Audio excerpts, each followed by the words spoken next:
Okay, you may begin now. Okay, I'm gonna talk about holiday, and when it comes to where I go, when I go to this holiday and for how long, well, it was France, and I was likely to have this spare time before I finished, after I finished high school, college, so I went to France, and for me it was kind of like achievement because I finished college, so it was kind of like a reward of all the time, my 5 years of study. And I did it, I went to France for 3 months. And for who I go with, well, I went with another colleague, another partner from college.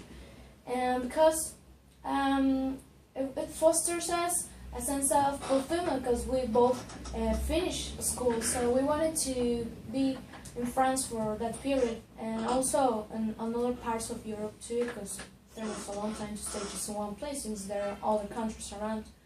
And regarding to about the internet thing that happened during that holiday, well, we met a lot of people and we actually learned French because we didn't know at all French. We were like, I felt that I was making end because I didn't speak the language, and of course the benefit of this holiday was that I learned a new language, and so yeah. And last but not least, when mentioning something that I would do different if I go back to the same destination next time, well, I felt that I didn't enjoy it that, I enjoyed it a lot, but I didn't see all the parts of France because people are really different. In Paris are different from the north part and from the south. I didn't have the time to go to the south part of France because it wasn't be able to catch. I went straight to Italy.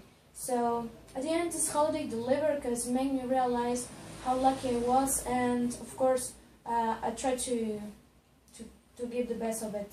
So yeah, that'll be my answer. Thank you.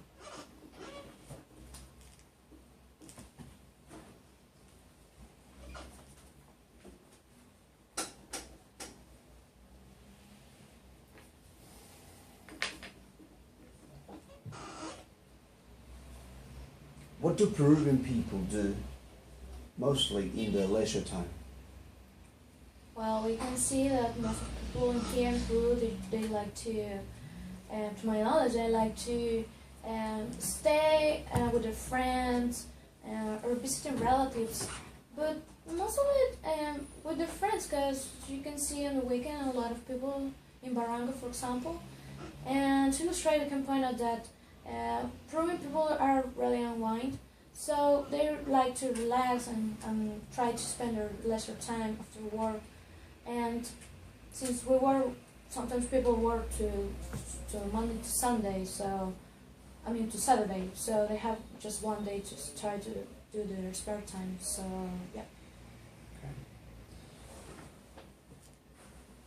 What is the difference between holidays, say, 50 years ago and today's? Well, I'm the type of argument that focuses precisely on holidays.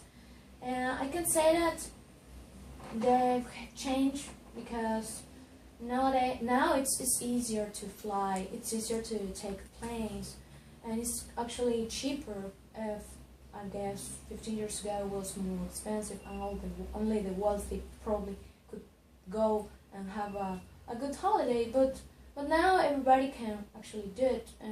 They don't have to like have a lot of money, but I guess that's what has changed, the price of the flying tickets and the price of the tourism now. Mm-hmm. It's more popular now, so yeah. Do you think that people will spend more time or invest more money on their holidays in the future? Yeah, I reckon it will happen because I'm not a misty eye when it comes down to holidays. I mean, in 50 years from now, technology is gonna advance so much, and probably it will be faster to get it to another place. So tourism is gonna increase, and it's gonna be easier and probably cheaper. I don't know, but I reckon since it has already changed from before and from today. It's gonna change a lot more with all the technology we have now. So that'll be my answer. Cite a very Peruvian form of entertainment. Could you further on the question, please? Explain a very Peruvian form of entertainment. Well, Peruvians, I guess, like to party, and because since we're Latin Americans, they enjoy themselves.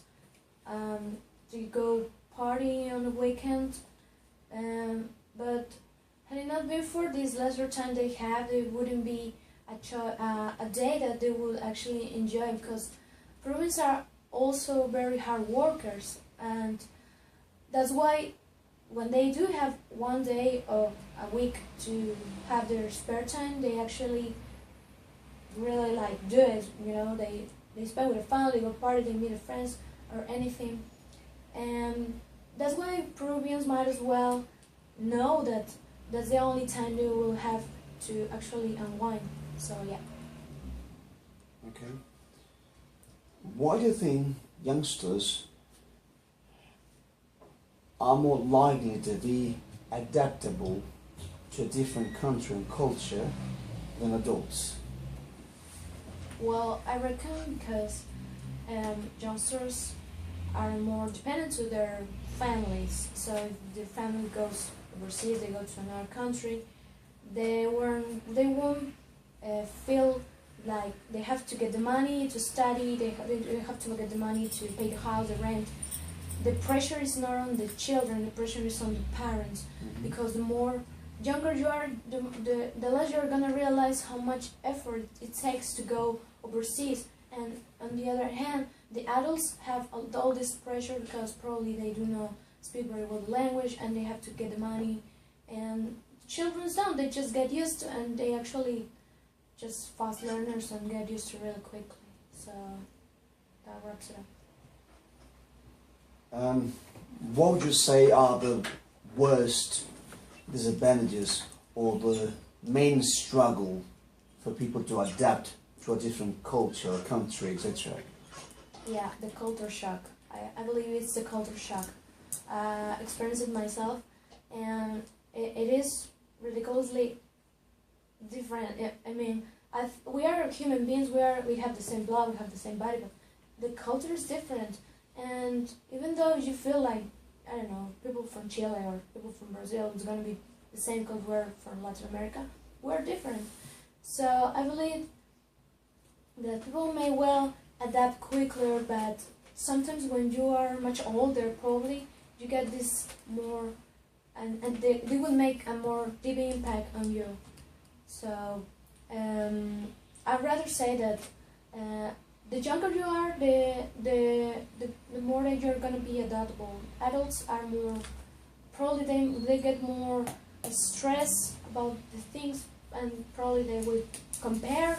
But youngsters, they just will. Okay. Okay. What do you think makes people quit their jobs? Well, there's no light on jobs, but I believe that if they are like, they decide to quit their jobs, it's because they're not enjoying what they're doing, or probably the environment is too rough for them, and probably it's well, I mean, not everybody has, like, you know, not everything is raised on butterflies. So I guess if the environment is not well, the choice is not to quit. The choice is to harness your attitude, your behavior. I don't know, because you'll learn from every experience you're having. So I believe that if they're quitting, probably it's for a better experience, but sometimes it's because they just don't want to deal with it. So that was my answer. Okay, and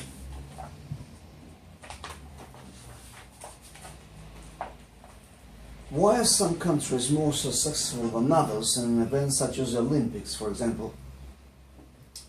Yeah, that's because of the government. I believe that Peruvian government doesn't invest sports, at least not that much, because if they would invest economically with a scheme, sustainable scheme, probably they we will have we will be on the lips in 10 years, because you have to have a train since you are at an early age, from an early age. So I believe that's the ones to blame is the government that does not have this investment and schemes to make us be part of this international event like the Olympics. So Right. yeah. Thank you. That is the end of the test. Okay. I guess we can play that. Sure. Thank you.